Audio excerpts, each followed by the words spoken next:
we are very happy to have this special session about statistics and tools for health planning and policy.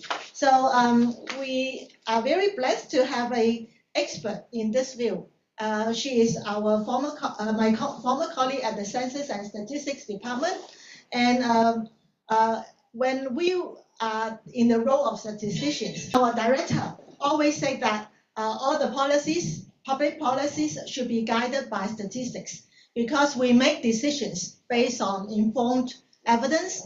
And so therefore, statistics is very important for making policy decisions about various issues. In particular, today we will talk about two databases and or two forms of information that will help us to link with health communication and health policy.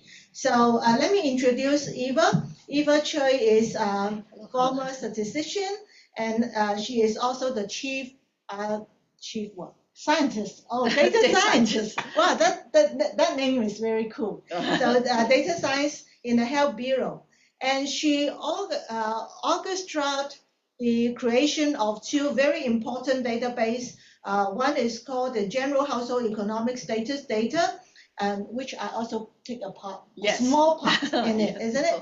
And very important part. Yeah, and also the e-health plus infrastructure. So without further ado, I will pass the time to Eva, yeah, and then thank you. Thanks, Kara, for the kind introduction. Hi everyone, I'm Eva. Well, we have been old colleagues, more than 30 years ago, so we are very old now. In fact, something of my background, before my retirement, I have been working in the hospital authority for almost, over 25 or 27 years. And after retirement, I have been now joining the Health Bureau as the chief data scientist. Before that, when I'm working in the hospital authority, I'm the chief health statisticians, overseeing the whole statistics and data science department to support the HA in all sorts of making use of data to inform decision making and service planning. Now, today's my topics is here, and I'm going to introduce two tools which are under the management of the Health Bureau and now my data analytics office. But before that, I want to say that today I'm not focused on results, but rather I hope that after you attending this 1 hour sessions, you can understand the concept of the tools behind, such that you can make use of the data to apply to your work. Of course, you are not in a health setting, but I think that today's introduction, it will be beneficial to your future research work and also on. Now I go straight to the first two. Hong Kong Domestic Health Account. In short, we say that it is DHA. Well, recently, I think I want to place this as the first slide because I'm in the communications faculties. I think recently, in the past 2 to 3 weeks, you must acknowledge that the hottest news about hospital authority is the fee review. And that press conference, when the chief executive of hospital authority introduced this fee review exercise, the first figures introduction he quote is the figures from our domestic health accounts. Well, so you will appreciate that this tool is a macro level tool. It is essential for all understanding of our health system. Well, some background. DHA, in fact, it gives you in a systematic manner how the flow of the health expenditure of Hong Kong within a 12-month period. Well, it helps you to understand the levels and the trends of the health spending in Hong Kong, and also allowed international comparison on the same basis of this set of data. Well, some history behind. If you are old enough, like myself, well, back before 1997, Hong Kong government has conducted what we call a Harvard Review on the healthcare financing reform.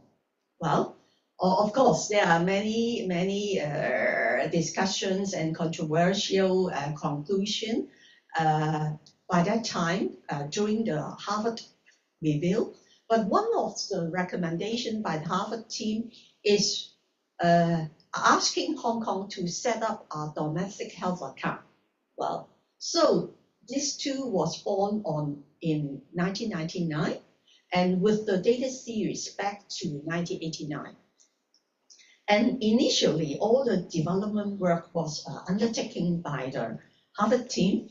After this too is set up, is passed to the Hong Kong U, the School of Public Health, for annual compilations upon commissioning by the Health Bureau. But when 2021, when I joined the Health Bureau, we decided to take over the annual compilation work. Is because in Hong Kong, the healthcare financing model or the arrangement becoming more and more complicated. Well, our two, well, in fact, the compilations follow international standards. What we call a system of health account, HKSAR 2011. In fact, it is collaborations between Eurostat, WHO, and so on. Well, it's give a basis for all the countries in the world how to describe our health system from an expenditure perspective. From now on, everything I talk about, it is the spending on the health services and goods. And also with the outbreak of COVID, it also issued guidelines on teaching every country how to count what is meant by COVID-19 related expended items. Yeah. Well, so talking about healthcare, I think, well, you have some idea what is healthcare, might have something, but of course we need some kind of definitions to delineate what is meant by healthcare within the DHA too. Well, in short, you just look at the figures in bold.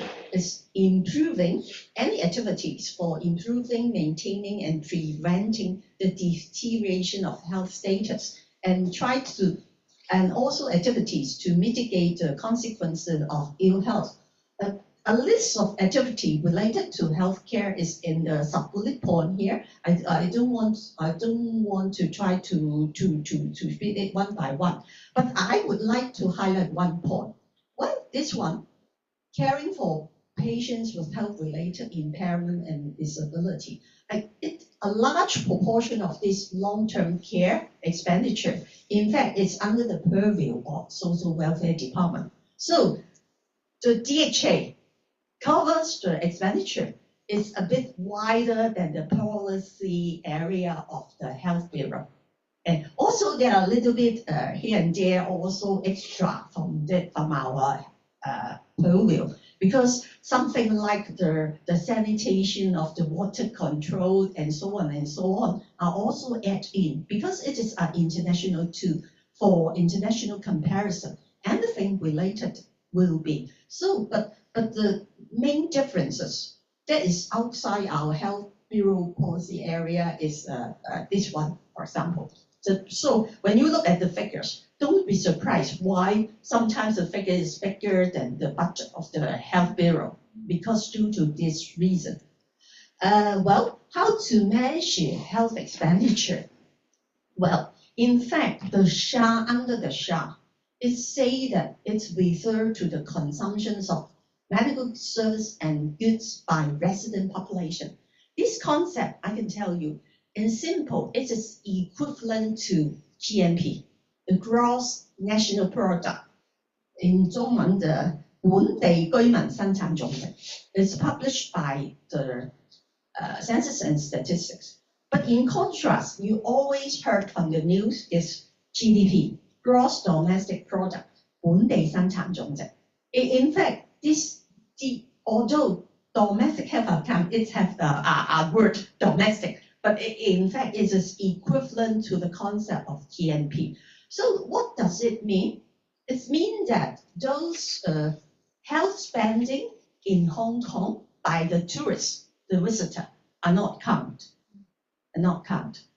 So in some countries, they emphasize the tourist medical health services, but because it's only counting the consumptions of services and goods by our resident populations, and also how to measure the health expenditure between private entities and the public organization entities. For the private, the market provider, like a private hospital or private clinics, it counts on the basis of price instead of cost. But for the NGOs, like the government departments, hospital authority, all we counting on the basis of cost, but not price. So the following is a picture to let you easily grasp it. Every year, the hospital authority, of course, get revenue from the government subvention, okay, the large bulk. And then talking about the user fee, of course, it is the hot topic recently for the fee review. And also there are some kind of other incomes like the interest earned from the saving in the bank account, or in the hospital premises, you see that some outlet that are leased to Starbucks, there's also the income. But in fact, our DHA, we only count expenditure. How much expenditure is spent on the services for our resident populations. So when after we got the grand figures, so how much is it paid by the user fee? It is assumed that, the expenditure is spent by the user fee first, and then the residual, it is just assumptions. The residuals will be from the government scheme. So this is the concept how we count the figures behind by splitting the expenditure by funding source. And Eva, yeah. So what is the OOH? So out of pocket. That is the user fee. So that is the user fee. Well, on the income side, the government subvention is every year the government how to give how many budget to HA, and the user fee is the fees collected from the service, and then the other income.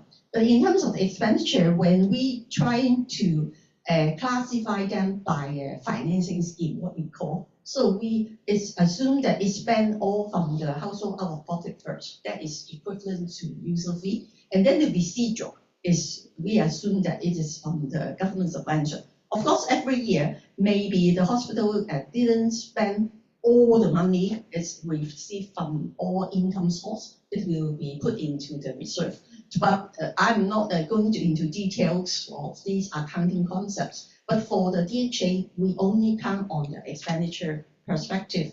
And for the NGOs, either it's with the surpluses or with deficit, we count on expenditure basis. Well, and for the private hospital, well, because we only measure on price. So that is the money it gets from its patients, that is from its clients. So either through the user fee or the reimbursement from the insurance policy. So this is how we count the health expenditure by different entities. Well, under our domestic health account, currently you will note there are two important indicators. One is what we call the current health expenditure.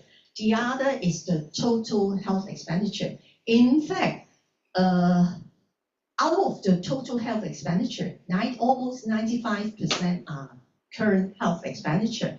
And the remaining 5% are in respect of those gross fixed capital formation, like the money spent on developing the Chinese hospital, Chinese medicine hospital in Zhangguanou, like the first hospital development plan of the hospital authority, etc.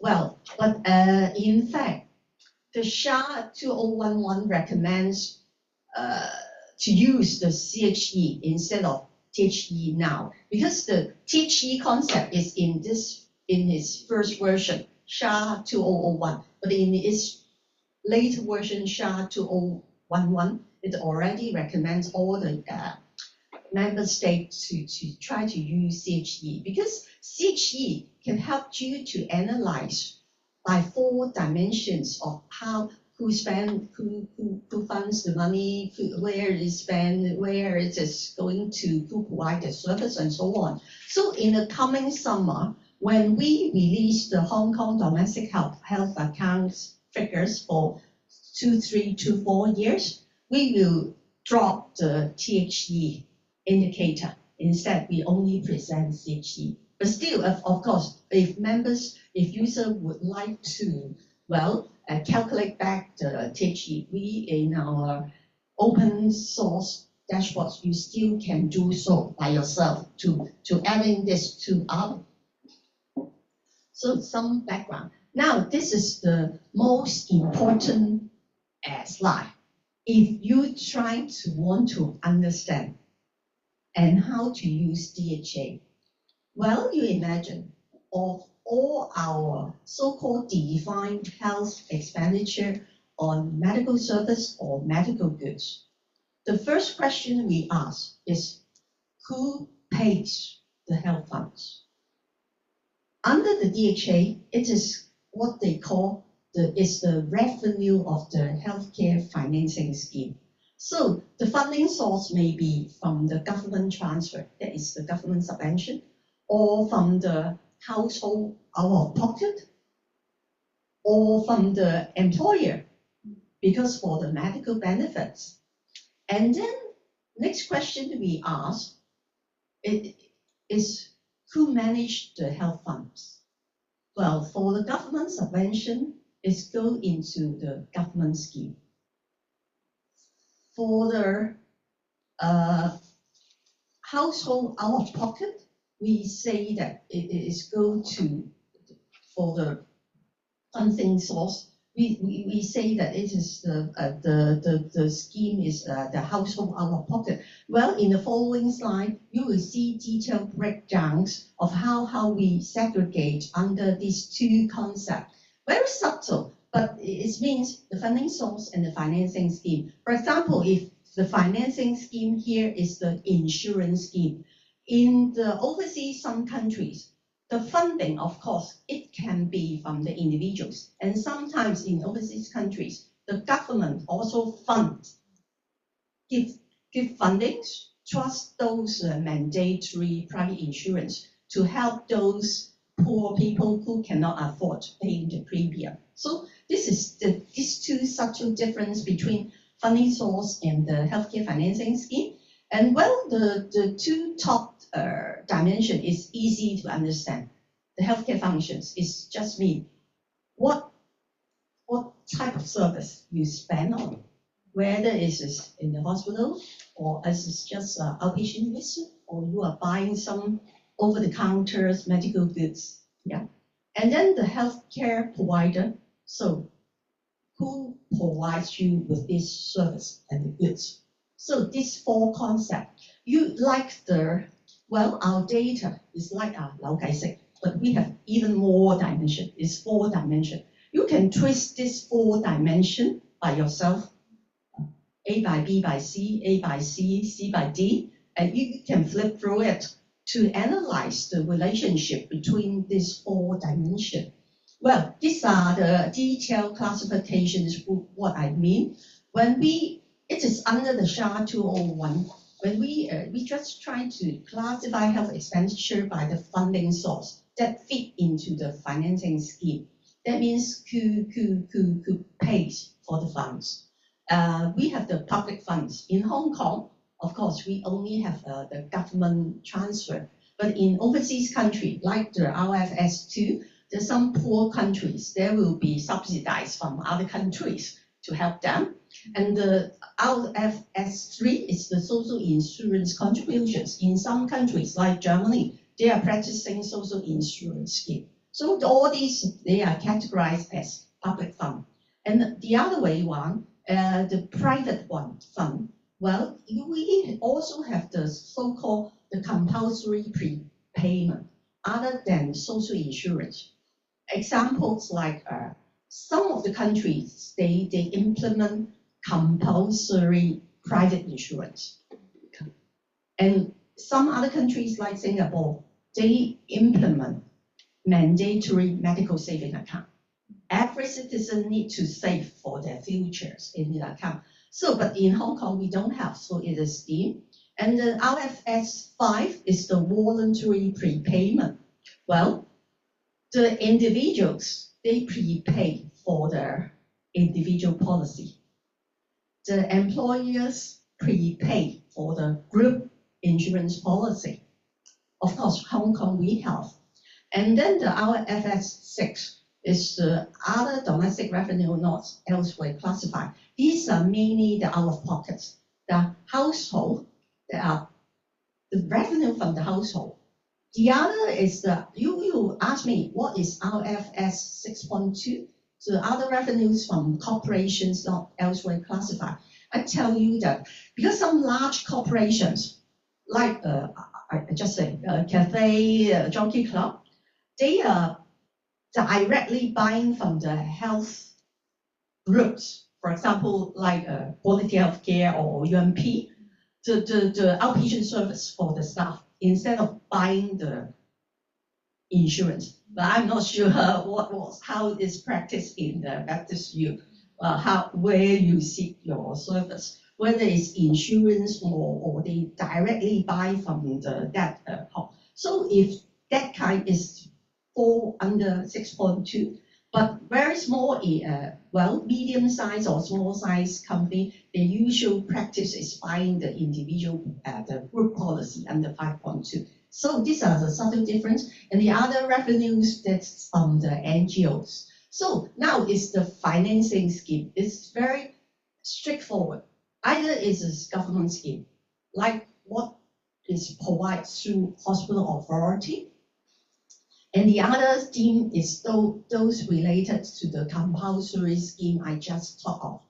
Well, the other big category is the voluntary healthcare payment scheme, like the voluntary health insurance scheme by the employer or by the individuals. Well, and also the enterprising own financing scheme. Well, the last category is the household out of pocket. Yeah. Because the individuals, they manage their own financing scheme. So, but it can be further subdivided that financing scheme is the out of pocket only. Say, for example, I go to visit a doctor and need to pay $500 without any co-sharing. Well, that is 3.1. But if I go to a private practitioner, well, I co-pay $200 and $300 is paid by the insurance scheme. That means the $200 is the cost sharing with the third party payers. So some of the background that give you, well, this slide I try to skip it because it's a self-explanatory. Try to delineate different types of healthcare functions under the scheme. But I would just like to highlight that, well, one of it is the medical goods. Don't forget, we have the over-the-counter drugstore like Watson's and Manning's, and also the purchase of many medical equipment, like the hearing aid even is you pay for the healthcare. Well, and this one is who provide, well, it's also straightforward hospital or long-term care facilities and so on. But I would like to highlight one, is the rest of the world. Now, the Hong Kong citizen is going up to our mainland China to seek for health care. And even in the Greater Bay Area, our government also introduced the elderly healthcare voucher. You can get your service and pay by your elderly healthcare voucher. I think at least at nine different hospital or medical groups in the Greater Bay Area. And of course, there are many Hong Kong people are going out for, I think, dental service or other kind. So all of this, it will be grouped. Of course, we have some estimation. Anyone go overseas and seek like a medical tourism, seek care in Thailand, UK, etc. Well, this is an example again to give you how to appreciate the data output from the DHA. Example 1, an elderly was admitted to a public hospital for acute care for 2 days. Okay, who funds for this expenditure? Well, it's divided into 6.1. That individual elderly, they need to pay $315 for the user fee. And the rest, the overwhelming majority is subsidized by the government. So it's split under the funding source, like 6.1 versus 1. And then to manage the financing scheme, to manage the funds, is according to the classification, is split between government scheme and the cost sharing with the government scheme. Well, of course, also $315 versus the rest. And so that $10,000 is easy. All group under function is acute general beds. And who provide is, of course, the general hospital, a public general hospital. So it is the concept, how it is a 4-dimensional analysis of this healthcare spending. And another example is an employee with the medical benefits who seek a dental consultation at a private clinic. And this company, they try to not buy insurance, but paying back the individuals, saying that that consultations that the employee need to out of pocket $400 and the company pays $300. So it is how the under financing scheme and under the funding source is split like this. And of course, the function is dentist, the creative care, and the provider is private dental clinics. So this is the concept. Now we go to have you some feeling of the key result of the Hong Kong domestic health account. Well, very important that we disseminate all these open data by a 4-dimensional all the time series back to 1998 through this desktop. Later, I will go into this desktop to give you a feel. And I highly encourage you after this lecture, you go inside by yourself, then you will have a deeper understanding more after this session. Well, for 2022 and 23, well, in the past 4 years, we have the COVID. We have provided 2 sets of figures. One includes the COVID expenditure and the other is excluded. Well, we recommend you to use this for trend analysis because COVID is just an episodic event, but all governments all over the world spend a lot of money to try to combat this outbreak. Well, you will have just as a feel that our current health expenditure by financing scheme. Well, 52% is financed by our government scheme. And 30% is by the household out of pocket. And remaining 17% by the insurance scheme. Well, in the bottom part graph, we try to split it by the public fund and the private fund, how it's split between the financing scheme. Of course, the public fund almost all go into the government scheme. I will tell you later why there's still a little bit remaining. And the private fund, they split between the household, most of it go to household out of pocket, and then the privately purchased insurance scheme and the employer-based insurance scheme. Well, trying to buy the provider, you will note that overall 2/3 of the expenditure will spend on through the hospital and the ambulatory health care. And lastly, well, by what functions? Of course, 60% are on curative care, but we would, of course, we are promoting the concept of health promotion and prevention of disease. Currently, well, only a little bit of 3% is spent on. So that's why you note that last year, the government formally announced the setup of the Primary Healthcare Commission in Hong Kong and the 基層醫療處. Well, it is promoting how to prevent the onset of chronic disease. Yeah. So it is now the government policy is more trust, hoping the citizen to move trust prevention rather than cure. Yeah, we always have our old say that 預防勝於治療. Well, okay. Now, this is the last slide of these two. Well, of our public fund, of course, you will see most of them spent under the government scheme. But why you see a little bit is under insurance scheme, because under our voluntary health insurance, the government had some tax concession to those who purchased our voluntary health insurance scheme. On the other hand, on the private fund, you still see a little bit, 48 million is, well, why is on the government scheme? Yeah, of course, there are private fund on the household out of pocket will pay for HA, pay for DH service. But this part we refer to for the in our government, for the hospital authority, we operate our 關愛基金, community care fund. Some of it, this green part is the donation from the citizen. So it is those donation is the private fund. So this is the concept behind. Well, now this time I want to, can I go to that website?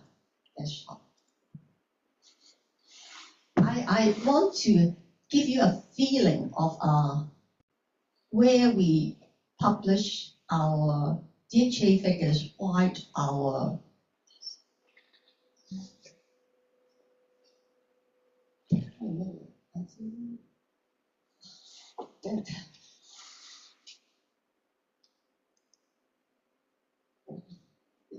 I want to the other website.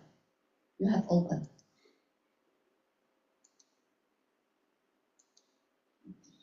This one. Okay. Now let me share the screen so that. Oh, okay.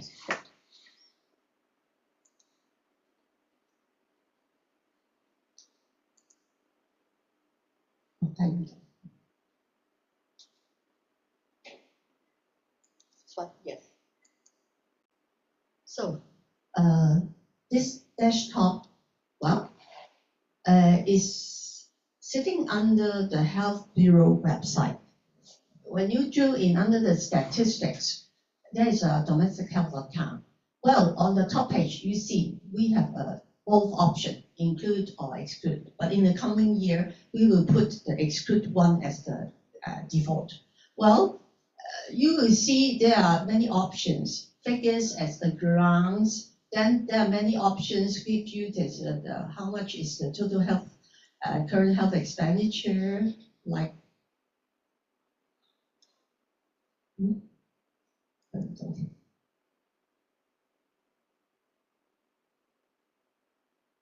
well, you can browse through this. You have figures and grants, but I would like to introduce to you this explore cross-tab functions. Well, for those 4-dimensional, you can click on any one. Like I want to see the funding source by scheme. You will immediately have a cross-tab, and you can freely download the data in terms of CSV or Excel file, and you also can implement some filtering by yourself, and also some tool like the Explore Time Series. If you want to view, for example, a particular domain with longitudinal view. It is all give you either in terms of absolute or I want to in terms of the percentage share. It all gives you the views. Also, we can, under this page about DHA, you can a little bit more understanding, further understanding and browse how the different 4 domains are classified. And also, we have the international comparison. This one is also important because we try to compare Hong Kong with the other developed countries. So I end this part for the first 2. I go back to my slide. Go back to my slide.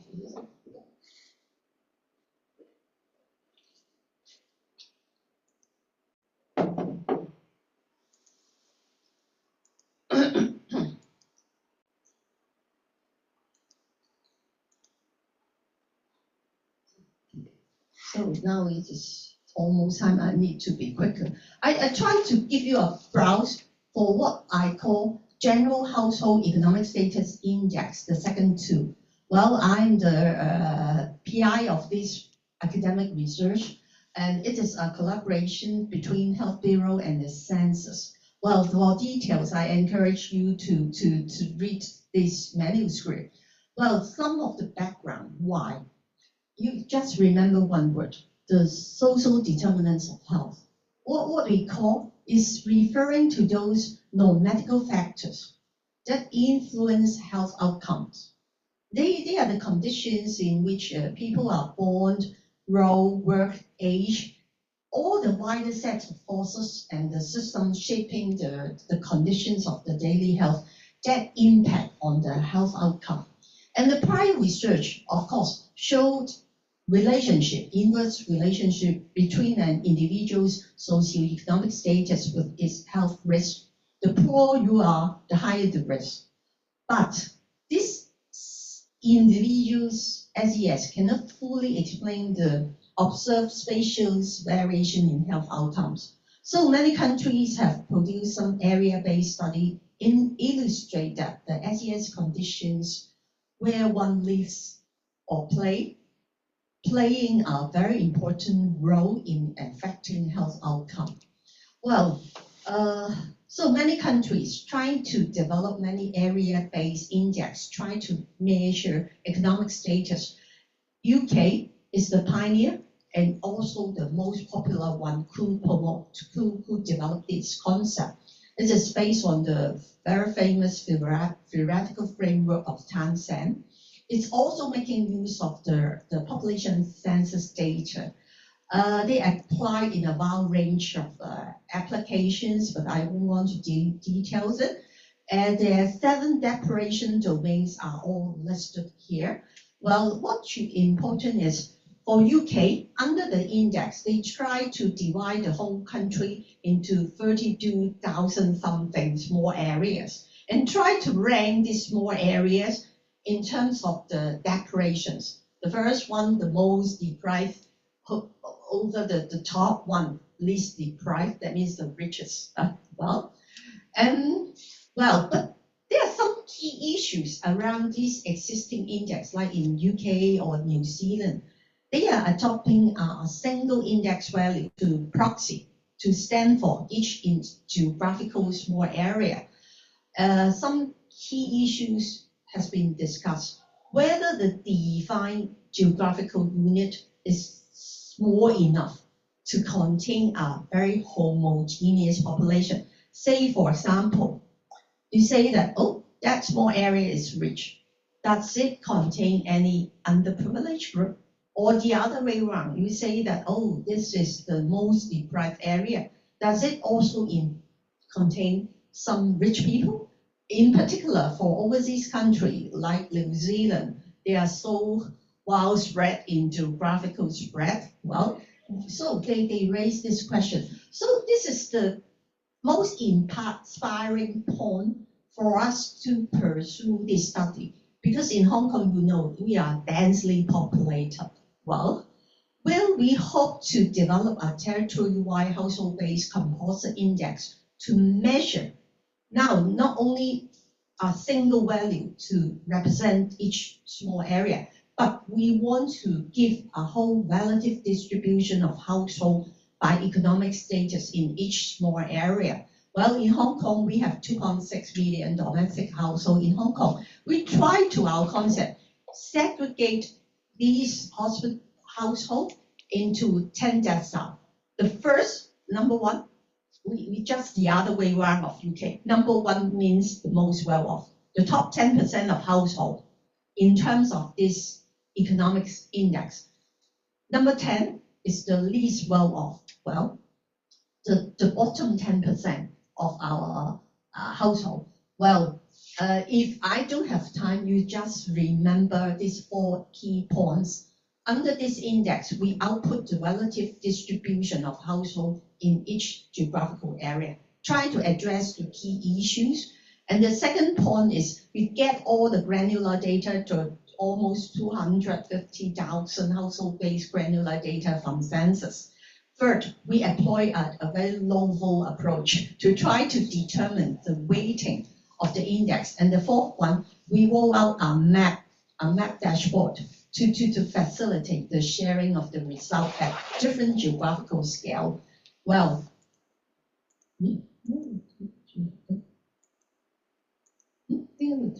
why is the other way around? Okay. Can you just stay on that one? I want to take a picture of Oh, okay. Yes. Yeah. No, This one? not this one. This The one. next one. Yeah. Yeah. Oh, I give you the slide. Okay. Okay. Thank you. Okay. Oh, now the methodology, I just try to quick. We just concentrate on this 250,000 sampled domestic household data by the census through what they call the long questionnaires. And in Hong Kong, there are 3,100 subunits. The boundary delineation by the planning department, which contain our study population. So if you are not familiar with the geographical delineation, I give you a feeling. Tai Kwu Shing area, including Lei Ging Wan and the public estate here, is the TPU 1157. It's contained 18 subunits with population. Around the 50,000 population living in this TPU. And in Tai Kwu Shing itself is already divided into 10 SU. Okay, so the SU is fairly small, fairly small. The smallest one is only 500 population up to 7,000 population. Well, this is the different geographical scale in Hong Kong. I won't dwell on because due to the time, you can look at the figures later on. Well, how we try to construct this index, 2 steps. The first step, we try to determine the relative importance of the 7 variables we selected through a process called analytical hierarchical process, AHP, with group discussions. Well, the 7 variables we include under 2 groups, those who are related to the income and wealth related, and those we are related to the housing related. Well, we base on these 7 variables. And making use of this method like this is qualitative assessment blending with some quantitative assessment under the methodology of this AHP. Well, in fact, we have invited 12 experts from different disciplines. And you note Ms. Cara Tran is on the right side, the second lady. Well, we spent a happy afternoon, 3 hours. We complete this exercise in 2 years ago. Well, for each group of variables, the weighters need, after understanding the statistics key cross-analysis behind, they try to score each pair of comparison and determining which is more important in relationship in classifying household in terms of economic status and by how much, based on a scale of 1 to 9. Well, after the diligent more than 2.5 hour work in scoring, well, you get this result. Of course, it is all published in the report. But one thing I want to highlight in terms of methodology, because with the rater, when rating this pairwise comparison, sometimes the individual will got inconsistent. We present the overall within group and overall consistent ratio to be within 10%. So that afternoon we achieved that with our very smart expert groups being invited into our focus group discussion. Well, the second step is once we get that weight, we apply to the 248,000 sample household. Well, we then rank the household in terms of the most well-off to the least well-off. And then, well, everyone, we try to classify where they live based on different scale of geographical unit you see, either on a district basis or TPU or SU basis. Well, in our study, we try to offer 5 different scale of geographical delineation. The first one is the 18區議會, the district council district, and followed by the TPU. But TPU, we try to further subdivide into large TPU group and small TPU group. And then for the subunit, we divided into large subunit group and a small subunit group. Like this example, 將軍澳, a small sub-SSU, you will note that only 1% of its household is under decile 1, 4% under 2, 7% under 3, but territory-wise, it should be 30% under 1 to decile 1, 2, 3. So it is relatively less well off as compared to the overall Hong Kong population. Well, of course, these two we must go through what we call the construct validity and the criterion validity. Because due to the time, I try to skip this slide, but I can tell you, it's this index we satisfactorily proved that we met the criterion and the construct validity. And the result, well, over Hong Kong, the 10 decile, you can calculate arithmetic mean over Hong Kong is 5.45 because 1 adding to 10 divided by 10 is 5.5. But when we rank the 18 district in Hong Kong, Wan Chai ranked the first, Tsuen Wan the 7th, Sam Shui Po the 12th, and Kwun Tong 18. And we try to plot it on our XY plot. The x-axis here is our mean decile. The y-axis is according to the 2021 census population result, is the median monthly household income.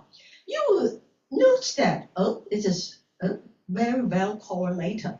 But for Sam Shui Po, you note, according to the table underneath, it is the census result on the median household income. It should be ranked last.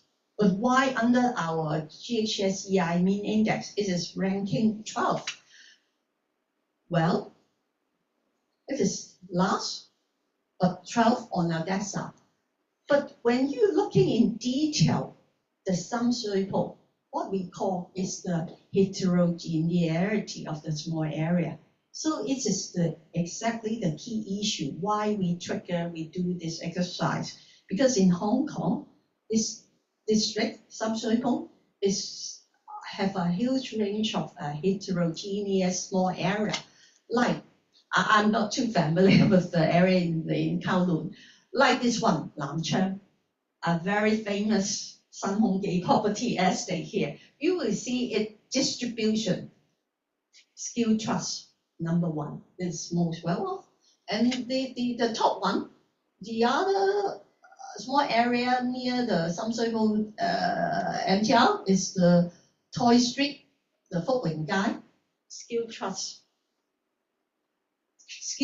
the least well off, and something in the middle one like here, the Hing Gai, you see the very diverse distribution of the household there. So Hong Kong is a very heterogeneous. You can't, for even within a district, you can't label with a single index like using the median monthly household income.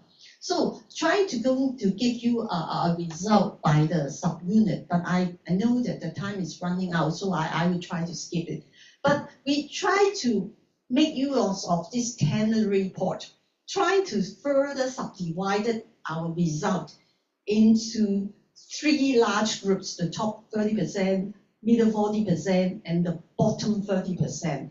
Well, you just try to remember, if your small area is very homogeneous, you should fall into the area of A. That means at least 70% of your household is under the top 30. Or G, at least 70% of your household are under the decile 8 to 10. Or C, at least 70% in the middle 40. So what are the results? You just say. In Hong Kong, all the scatter plot, each dot is our SSUG in Hong Kong, the 2,200 something. You will note that only 1/4 of our SSUG fall within category A, C, and G, which are relatively with a more homogeneous composition of household living there. That means the other 3/4 are in the areas of very diverse. Yeah. And our map dashboard also give you a color map in Hong Kong. If you remember, those well-off area are in green color. Those poor area are in red color. By the color pattern of this map, you already perhaps are failing. Yeah. So Sorry. Hey, Go back to that. What is the one without study population? Oh, there are many areas in Hong Kong, because in Hong Kong, I can tell you, only 1/4 of our land can be lived on. A large proportion are like reservoir or those parks are under conservation. You cannot live. So without population area is what? We don't want it's a hallucination. If we shade all the cycle as green, you will see, oh, very large. But in fact, a large part don't have people living in. So those SSUG without population, our study population, all in white. Yeah. Well, can you switch? This is the map dashboard which I introduced.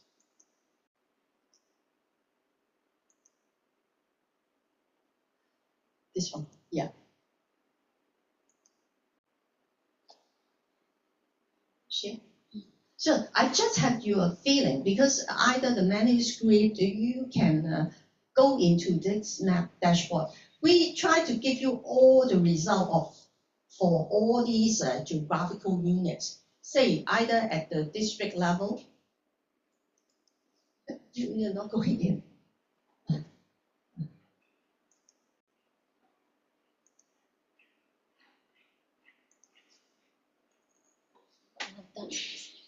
Oh,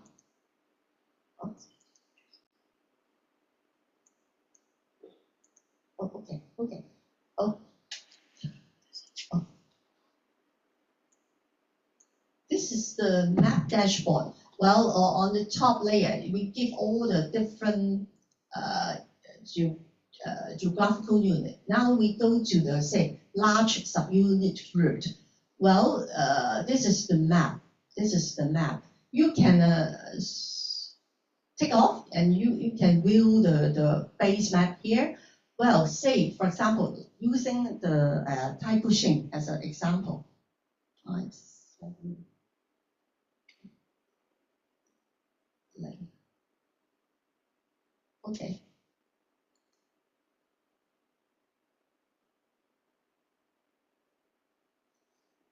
So when we zoom in,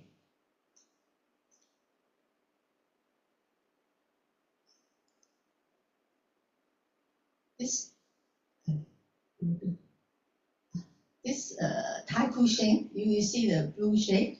You will have the corresponding information Well, in this small area, if you say analyze by the type of housing, you see that half of the population is living in a public housing opposite, and the other half is living in the Laying Wan.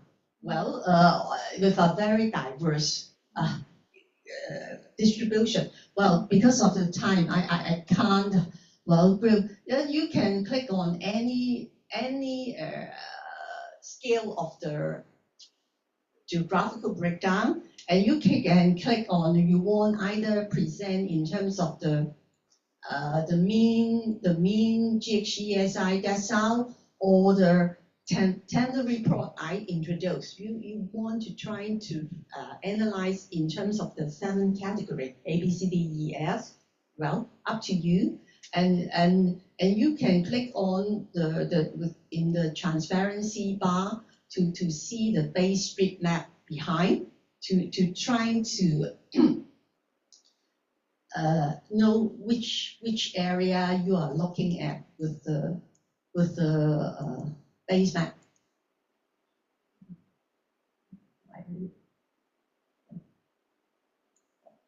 So can you go back to the slide? Well, I have finished my talk today, but with 4 ending slides, give you some tips, because I know that at the beginning, when Kara asked me to talk, it's about the statistics.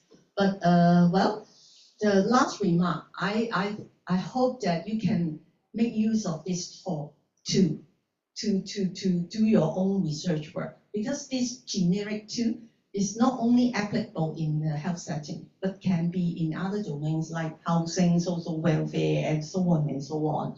Well, in support of any community-based resource prioritization, service planning, and research. Of course, next year in 26 population census, we want to update it with the collaboration of the census, because Hong Kong environment, all the system, all the developments is very rapid. Yeah, every 5 years. Well, the last tip I give you is this Dolabellian model for quality of care. Always remember 3 words. When you look at the data and try to study the healthcare system, it's structure, process, outcome. Structure, process, outcome. Structure affects process, and structure and process affect outcome. What we call structure is the money you put in, the manpower you put in, the facilities you put in. The process is like your service throughput, or the how long did you wait at the HAA&E department. And the outcome, very simple. 2 large categories in terms of health setting. One is the health outcome. The other is the patient satisfaction. Yeah. Well, I would advise you that this COR report, Controlling Officer report, give you a very good understanding of the structure, a little bit of process of the structure, the money, the manpower, government spend in the Health Bureau, Department of Health, Hospital Authority. And of course, inside the DH website, we got many health outcome data describing the health outcome of the Hong Kong populations and the vital statistics of Hong Kong healthcare system. And the last one is the Hospital Authority. In its website, it has a data sharing portal. Of course, when I'm in the HA days, I'm responsible for the first 2. We are providing open data, the HA's official statistics to the public, and also we provide a channel in support of the researcher to ask for data, ask for bespoke data, and we did it for it, but at a charge. But you can do. And the third one is, I think it's established at least 7 to 8 years ago, is the Big Data Lab. Well, we welcome researchers to come into the Big Data Lab with not only structured data, but including unstructured data like films, the imagings, and so on, either through the collaboration study. They pick up every year, I think more than 10 with university. And also there is a area with I think 3% of the HA data in that lab. It allowed university and the students to go in and play around to have a feel to generate hypotheses for their planning of research study. So I'm sorry that I overrun and occupy the whole 1 hour today. Well, I hope you can get some feeling out of it, and I really encourage you to go into our desktop of the DHA and our map dashboard to get a feeling, to use the data to support your research work later. Thank you. Thank you. So we would like to thank Eva for this very clear articulation of the two dashboards, and also the way and the concepts and the variables behind. For me, as the working on the CLAPTEP project, which supports low-income high school students to explore their life and career adventure. Or so, suppose we would like to know how the students' geographic address, household, are related to his or her gain in through the education program. So how can we use your data to help to answer this research question? Okay. Of course, you have your own survey. I don't know how you get your student data. Well, for each and every student under your study subjects, if you have their address, you can try to classify them according to our 5 different geographical scale. The delineation are very clear. We have already provided. You try to map the address into that. And so, because through our desktop, we output, well, within that small area, the distribution of the household by that 10 decile. Then you can get on to do whatever correlation or analysis relating your variable under your study against this economic status index. Yeah, this is the tricky point. We would like to do correlation. For example, my outcome statistics is the percentage satisfied with the life exploration. So they are saying there is a 7-point scales. Yeah. So for each student, we have the what you call patient satisfaction. So in my study is the student satisfaction. Yeah. So but your result from the graph is a distribution, which is a 10 percentile. Yeah. How do I consolidate the 10%, the decile into one figure for the correlation? Well, the first point you must remember, our aim of the study to address the key issue, because the diversity, or heterogeneity of the, well, small area. Well, we give all the distribution, but after you understand the distribution, you still can make some summary out of it, like what we practice, because it is a distribution. You can, we have already also provided you with the mean. Is a mean as a proxy of that small area. Another word, mean household income. the mean decile. The mean decile value. Oh, okay. But of course, you get a mean like a 5.5, for example. You may be, the back end, the distribution is bimodal. Oh, yeah. Yeah. Maybe 50% is on decile 1, 50% on decile 10. That you also get a mean is 5.5.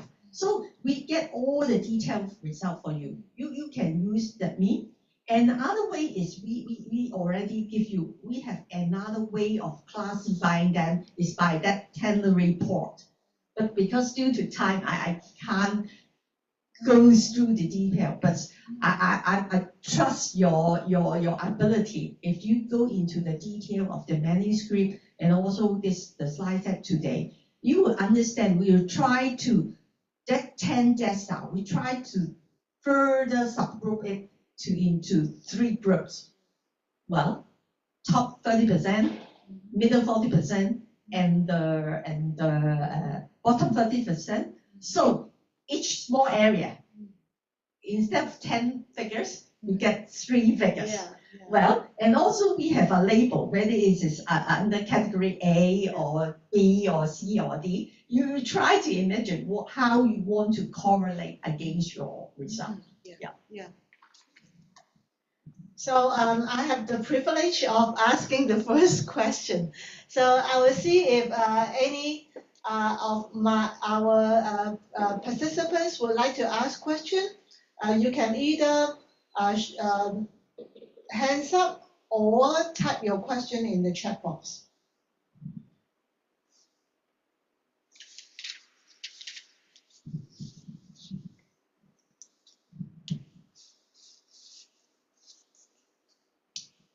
While we are waiting for questions, let's. I think the more interesting part will be the second data dashboard. So obviously, we would like to know more about their health behavior. So, for example, in one of our previous study, we talked about use of mobile health apps among low-income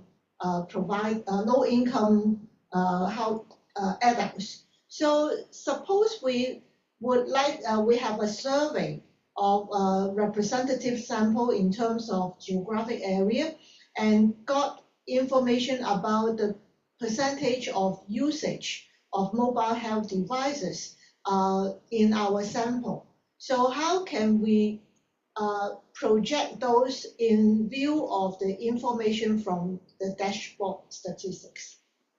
Project? What do you mean by project? So, for example, I got a sample size of 500, and there are 10 persons in 深水埗區, and then among the 10 person, only 2 out of 10 of those samples are using mobile apps for health management. So, can I project this information using the dashboard statistics into how many percent of that small units are using the mobile health apps? I think the application of our index is not used as such. But of course, if you that area, that small area like 深水埗, you got the population, and if you trust it is a representative sample, of course, based on your sample result, you can gross up and try to estimate well the rest of it. But I think my point is, remember the word, the social determinants of health. Whether your study variable and your interests have any relationship with the whole environment in a totality, that region. Because in locally, I also note that when we start this study, I note there are some studies in Hong Kong and also trying to correlate some study variables, their study variable with the area-based economic index, like the air pollution. I can't remember. One is at least I definitely remember it's by CU. It's on correlation on the health related to air pollution with the area economic status. And the other one is suicide. Suicide, yeah, well, suicide. But of course, I think you can name, I think, of course, after today, you need some saturation and to think through how to apply this tool as a generic tool. We is just a representative, an index representative of that area. Yeah. Yes. Any questions?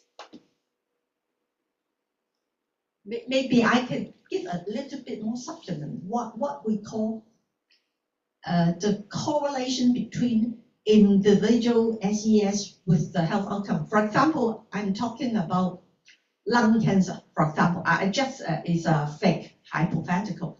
Well, I think or diabetes too. This is established. Well, the lower your socioeconomic status, the higher the risk of diabetes too. But it can't explain why in some countries the different areas, small areas, is after you adjust for the economic index, you know we are strong at statistical modeling. We have already adjusted the individuals' SES status, but you still can't fully explain the spatial variation in, for example, in terms of the prevalence of the diabetes too, or the incidence of the lung cancer example. Yes, something may be related to that small area. I'm sure that you are studying in communications. You maybe have an interest to study what that UK theoretical background by Tan said. He is a sociology. He's talking about the concept of cumulative deprivations, multiple deprivations, and the environment, which affect the whole group of the people living in that neighborhood. It is that concept. Yeah. Okay, let's check the chat box. Oh, okay, yeah. So since there is no question, we conclude this wonderful presentation, and thank you, Eva, for Thank you your for your time. time. Thank you.